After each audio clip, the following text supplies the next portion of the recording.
পৃথিবীতে গরিব অসহায় মানুষের কান্না যার কানে পৌঁছায় না, সে মানুষটা একসময় হতাশাগ্রস্ত হয়ে পড়ে।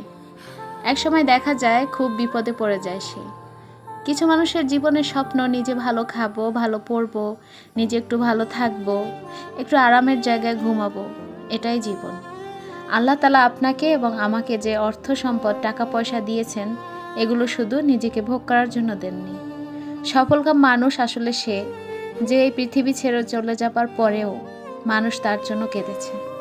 আপনি সফল তখনই হবেন যখন পৃথিবীর মানুষ আপনার জন্য দুফোঁটা চোখের পানি ফেলবে।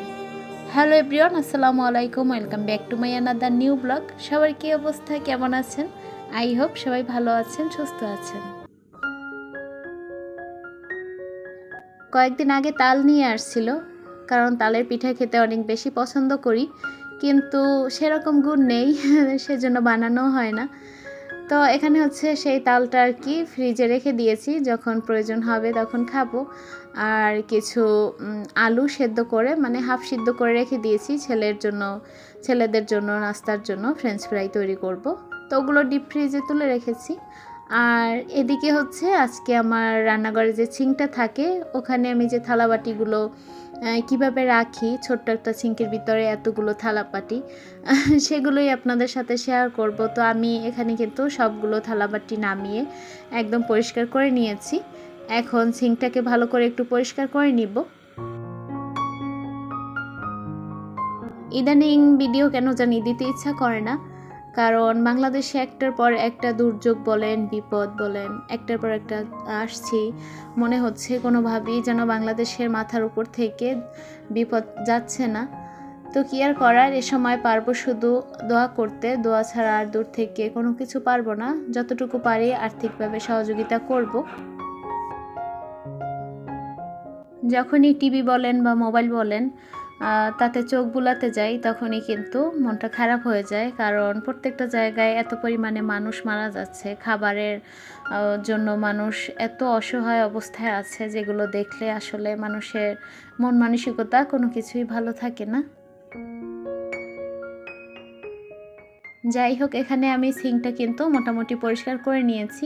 তেমন একটা ময়লা ছিল না, কারণ আমি এগুলো দেখা যায় কি যে সপ্তাহে পরিষ্কার করা হয় আমার, যেহেতু এর উপরে থালাবাটিগুলো রাখি, তো এই জন্য সবসময় নিট অ্যান্ড ক্লিন করে রাখি। কারণ এই জায়গাটা অপরিষ্কার ময়লা থাকলেই দেখা যায় কি যে খাবারের প্রতি কিন্তু একটা অনিচ্ছা অনীহা চলে আসে।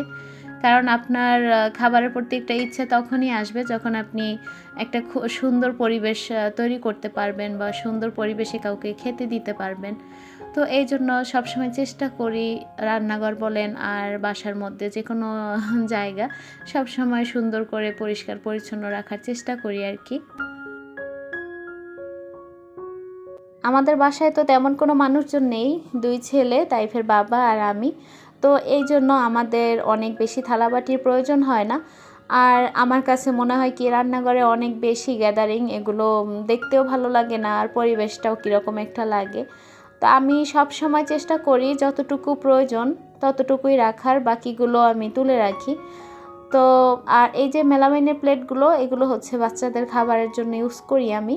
কোনো একটা সময় আমরা সবাই খেতাম, এখন একটু পরিবর্তন করেছি। তবে বাচ্চাদেরকে দেখবেন প্লেটে কোনো খাবার দিলে ওরা কিন্তু হুটহাট করে ফেলে দেয়, আর ফেলে দিলেই কিন্তু সেটা ভেঙে যায়। তো ওই সব চিন্তা ভাবনা করেই হচ্ছে মেলামাইনের কিছু থালা বাটি এগুলোও রেখে দিয়েছি, ওদের কাজে আর কি ব্যবহার করতে পারি ওদের জন্য। তো এই তো এখানে আমি কিন্তু সিঙ্কটাকে সুন্দর করে গুছিয়ে নিয়েছি একদম। সবসময় এভাবে গুছিয়ে রাখার চেষ্টা করি, কিন্তু আপনাদের সাথে তো আর শেয়ার করা হয় না, আর একই কাজ কতদিনই বা শেয়ার করা যায়। তো এই যে একদম নিট অ্যান্ড ক্লিন করে নিয়েছি এখানে। আমি যখন বাসায় কাজ করছিলাম, তো বড় ছেলেকে হচ্ছে স্কুলে পাঠিয়ে দিয়েছি, তার বাবা নিয়ে গেছে। আর ওর বাবা আসার সময় স্কুল থেকে এখানে দই নিয়ে আসছে। তো কিচেনে কাজ করতে করতে ক্ষুধাও লেগে গেছে। সকালে তেমন ভারী খাবার খাওয়া হয়নি, আর সকালে সবসময় ভারী খাবার খাওয়া হয় না। যদি গরম কোনো খাবার তৈরি করি, দেখা যায় খিচুড়ি কিংবা গরম ভাত, ভর্তা, এই ধরনের কোনো আইটেম, তাহলে সকালে পেট ভরে খাওয়া হয়। তাছাড়া সকালের খাবারটা মানে নুডলস বা চা বিস্কিট স্যান্ডউইচ এ দিয়েই সারা হয়। তো আজকে সেরকম কোনো নাস্তা ছিল না। তো এখানে ছোট ছেলে, আমি আর তাইফের বাবা, এরা 3 জন মিলেই খেয়ে নিব। আর বড় ছেলে তো স্কুলে আছে, ও আসার পরে দিব ওকে। তো যাই হোক, এখানে এই যে সোফা সেটটা, আমার অনেক কটি ভিডিওতে একটা আপু কমেন্ট করেছিল যে আপু তোমার এই সোফা সেটের দাম কত, প্রাইস কত নিয়েছে। তো আমি আপুর কমেন্টে রিপ্লাই দিয়েছিলাম, হয়তো বা আপু সেটা খেয়াল করেনি বা দেখেনি। আপু সাধারণত সাধারণ দর্শক হবে, কারণ আপুর কোনো আমি আইডিতে ঢোকার পরে কোনো চ্যানেল দেখিনি, ওখানে ইউটিউবের চ্যানেল। তো আপু এটা হচ্ছে সোফার প্রাইসটা নিয়েছিল 9,500 টাকা। এটা আমি অর্ডার দিয়ে বানিয়েছিলাম। আমার বাসায় বেডরুমগুলোতে স্পেস খুবই কম। আমার যে বেডরুমটা, ওখানে মোটামুটি স্পেস আছে যা, আর সেকেন্ড যেটা, ওটাতে খুবই কম জায়গা। বাসা বাড়িতে কখনো নিজের মতো করে সব কিছু হয় না। তো যাই হোক, কিছু করার নেই, এই জন্য আমি 2 সিটের একটা সোফাই নিয়েছি। আর এর বাইরে কোনো কিছু চাইলেও আসলে করা সম্ভব নয়। তো যাই হোক, এখানে চলে এসেছি দুপুরে রান্নার কাজে। তো আজকে হচ্ছে ইলিশ মাছ দিয়ে পোলাও রান্না করব, ইলিশ পোলাও। তো এই রান্নাটা অনেক দিন আগে আমি করেছিলাম, তবে খেতে তেমন একটা খারাপ লাগেনি। তবে আমার কাছে মনে হয়েছে যে ইলিশ পোলাওর থেকে ইলিশ মাছটা আলাদা ভাজি করে খেতে আমার কাছে বেশি ভালো লাগে। তবে বাচ্চাদের কথা চিন্তা করে এখানে হচ্ছে রান্নাটা চাপিয়েছি। তো আমি এখানে ইলিশ পোলাও রান্না করার জন্য আহামরি তেমন কোনো মশলা কিন্তু ইউজ করছি না। পেঁয়াজ বাটা দিচ্ছি, সেই সাথে জিরে গুঁড়ো, ধনিয়া গুঁড়ো আর বিরিয়ানির মশলা দিয়ে দিচ্ছি সাথে। আর আদা রসুনের পেস্ট দিয়েছি। তো সাথে টক দই দিয়েছি, সব কিছুই তো দেখিয়ে দিয়েছি। তো এরকমভাবেই রান্না করি, খুব সহজভাবে, তবে খেতে খারাপ লাগে না। আর আমার কাছে মনে হয় সব আপুরাই রান্না করতে পারে এখন। আর ইউটিউবে এসে বা ইউটিউব জগতে আসার পর থেকে আমরা যারা রান্না করতে না জানি তারাও কিন্তু সব ধরনের রান্না এখন করতে পারি চাইলেই। তো ইলিশ মাছ রান্না করতে কিন্তু বেশি সময় লাগে না। তো আমি এখানে ইলিশ মাছগুলোকে তুলে নিচ্ছি, আর কিছুটা মশলা ওখানে আলাদা করে রেখে দিয়েছি, আর কিছুটা মাছের সাথে নিয়েছি।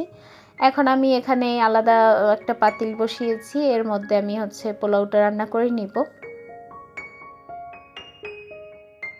একটা আপু আমাকে বলেছিল, আপু তুমি যে হাঁড়িটাতে রান্না করছো, একটা ভিডিওতে বলেছিল, তো ওই হাঁড়িটা কি কোনোভাবে ফেটে যায়নি? না আপু, এই যে সসপ্যান, এটা কোনোভাবে ফেটে যায় না। তো এটা হচ্ছে গিয়ে উপরে ওই দাগটা মাঝে মাঝে দেখি যে কয়েকটা থেকে উঠে যাচ্ছে এমনিতেই। তার জন্য যে না আমি যত্ন নিই নাই, সেজন্য না, এমনিতেই দেখছি যে হালকা হালকা করে সরে যাচ্ছে ওটা। তাছাড়া পাতিলে রান্না করতে গেলে ফেটে যাবে বা এরকম কোনো সমস্যা হবে আমার কাছে মনে হয় না যে হবে। আমি কিন্তু এখানে পোলাও চালটাকে ভেজে তার মধ্যে হচ্ছে ওই যে মশলাটা আমি বাড়তি মশলাটা রেখে দিয়েছিলাম, ওটা দিয়েছি, কারণ ওটা দিলে পোলাও ভাতটা থেকে আলাদা ধরনের একটা টেস্ট পাওয়া যায়। তো এই তো এখানে কিন্তু পোলাওটা দমে দিয়েছি। তো অনেকে আছে চালটা ভাতটা উঠিয়ে তারপরে এই মাছের লেয়ারটা দেয়, তো আমি আর ওই রকমের কষ্ট করতে যাইনি, কারণ নিজেরাই খাবো, তো এই জন্য এত কিছু কষ্ট করে করার দরকার নেই। অল্পের মধ্যে করার চেষ্টা করেছি আর কি। আপনার মন কিংবা আমার মন যতই খারাপ থাকুক, আপনি যদি চান যে কাজ না করে আপনি বসে বসে সেই দুঃখটাকে অনুভব করার চেষ্টা করবেন, সেটা কিন্তু কখনোই সম্ভব না। আপনার এই সংসার বলেন আর যে কোনো কাজকর্মের মধ্য থেকেই কিন্তু আপনাকে বাঁচতে হবে। তো যে কোনো কাজ করি তখনই ওই বন্যা পরিস্থিতি এলাকাগুলোর কথা খুবই মনে পড়ে, যে তাদের অবস্থা কতটা ভয়াবহ এবং কতটা খারাপ। তো যাই হোক, আল্লাহ তাআলার কাছে দোয়া করি, আল্লাহ তাআলা সবাইকে হেফাজত করুন, এই বিপদ থেকে আমাদের বাংলাদেশের সবাইকে রক্ষা করুন। তো এই তো এখানে আমার রান্না হয়ে গেছে, দুপুরে গোসল করে সবাইকে খাবার দিয়ে দিচ্ছি। একটা আপু আমাকে কমেন্ট করেছিল, আপু তুমি ভিডিওতে মিউজিকগুলো কিভাবে কোথা থেকে দাও? আমি আরও একটা ভিডিওর মাধ্যমে সেটা বলেছিলাম, তারপরেও আপুর জন্য নতুন করে আবার বলছি। আপু আমি বিটম্যাট অ্যাপস থেকে, তারপরে ইউটিউবে ঢুকে ওখান থেকে হচ্ছে আমি ভিডিওগুলো, মিউজিক বলো বা কপিরাইট ফ্রি ভিডিও বলো, সেগুলো আমি ওখান থেকে সরাসরি ডাউনলোড করি আর সরাসরি আমার ভিডিওতে সেট করে দিই। তো যাই হোক, দুপুরে খাওয়া দাওয়া শেষ করেছি। আজকের ভিডিওটা কিন্তু শুক্রবারের ছিল। তো এই তো আমরা একটু যমুনা ফিউচার পার্কে চলে এসেছি। তো আমরা যখন এসেছিলাম তখন কিন্তু কোনো বৃষ্টি বাদল কোনো কিছুই ছিল না, আবহাওয়াটা মোটামুটি ভালোই ছিল। তো এখানে ছেলেদেরকে নিয়েই বিশেষ কারণে এসেছি, কারণ হচ্ছে ওরা খুব জ্বালা যন্ত্রণা করছিল যে আমরা একটু ঘুরতে যাব। তো যমুনাতে বারবার আসা হয় না, কারণ এখানের যা বাজেট প্রত্যেকটা জিনিসের, এখানে আসলে আমাদের মধ্যবিত্তদের জন্য এটা না। তো এই জন্য যখন আসি ওদেরকে নিয়ে ঘোরার চেষ্টা করি।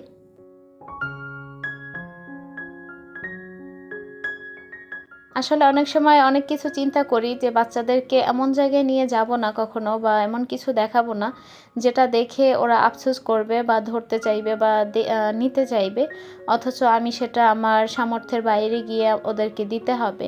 এটা আমি আজকে সামর্থ্যের বাইরে গিয়ে ওদেরকে দিলাম, কিন্তু সব সময় তো সেটা দিতে পারবো না। তো কোনো একটা সময় দেখা যাবে যে বাচ্চারা ওই অভ্যাসে অভ্যস্ত হয়ে যাবে আর ওদেরকে আর ঠিক রাখতে পারবো না।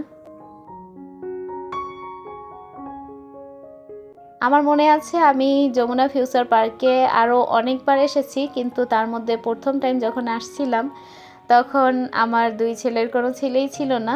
তো ওই সময় হচ্ছে কি যে আমার সাথে একটা এমন ঘটনা ঘটেছিল।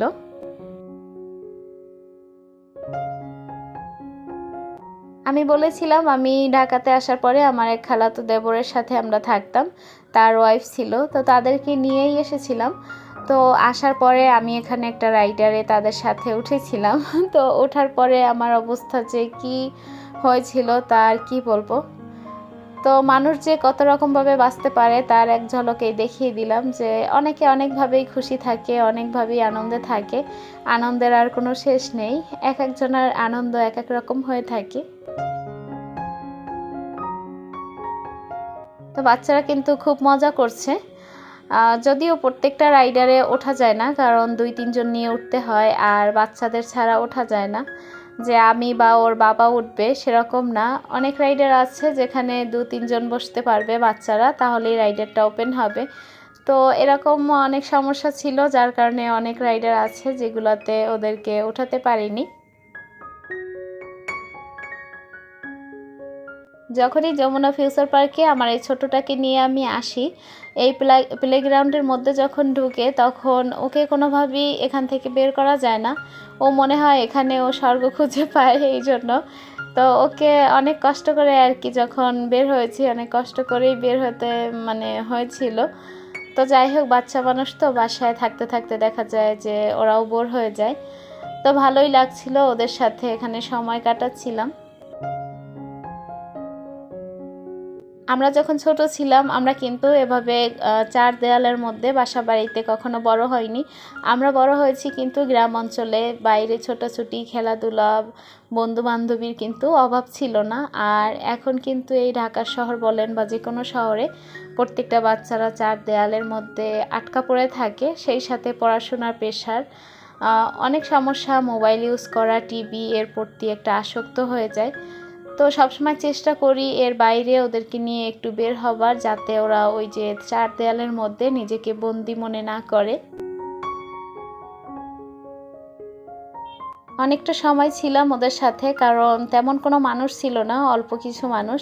বেশি মানুষের মধ্যে ঘোরাফেরা করতে ভালো লাগে না। ওখানে যেহেতু অল্প মানুষজন ছিল, এই জন্য তেমন কোনো সমস্যা হয়নি, রিল্যাক্সই ওখানে ছিলাম। দুই ছেলেকে খেলতে দিয়ে আমরা দুজন এক সাইডে বসেছিলাম, দেখছিলাম দুই ভাই কেমন করে। তো তার বাবাও তাদের সাথে খেলছিল, মাঝখানে আমি অসহায়ের মতো শুধু ক্যামেরা নিয়ে ঘোরাফেরা করতেছিলাম। ইউটিউবে এসে জীবনটা এমন হয়ে গেছে, মনে হচ্ছে যে আমি একজন ক্যামেরাম্যান হয়ে গেছি। যেখানেই যাচ্ছি ক্যামেরাটা অন করে দিচ্ছি। অনেক জায়গায় আছে যে কোনো জায়গায় গেলে যে মোবাইলটা অন করে ভিডিও করব, কীরকম একটা লজ্জা লাগে। তো ওখানে এমন অনেক মানুষ ছিল যারা ভিডিও করতেছিল। তো এই জন্য আর কি তেমন কোনো সমস্যা হয়নি, মোটামুটি ভিডিও ক্যাপচার করতে পেরেছি। ওই যে বলছিলাম যে আমি প্রথমবার এখানে রাইডে এসে আমার অবস্থা খারাপ হয়ে গেছিলো, বমি টমি করে অবস্থা শেষ একদম। তো ওই রাইডেরটাতেই উঠে আমার সমস্যা হয়েছিল। তো এই তো এখানে খাবার দাবার খেতে বসে পড়েছি যমুনাতে। তো ওখানে খাবার দাবার আইটেম তেমন বেশি ছিল না, কারণ মানুষজনের ভিড়ভাট্টা কম ছিল সেই জন্য। তো এই তো ছিল আমার আজকের ব্লগ। আপনাদের সবার দীর্ঘায়ু এবং সুস্বাস্থ্য কামনা করে আজকের ব্লগটি এখানেই শেষ করছি। আল্লাহ হাফিজ, আসসালামু আলাইকুম।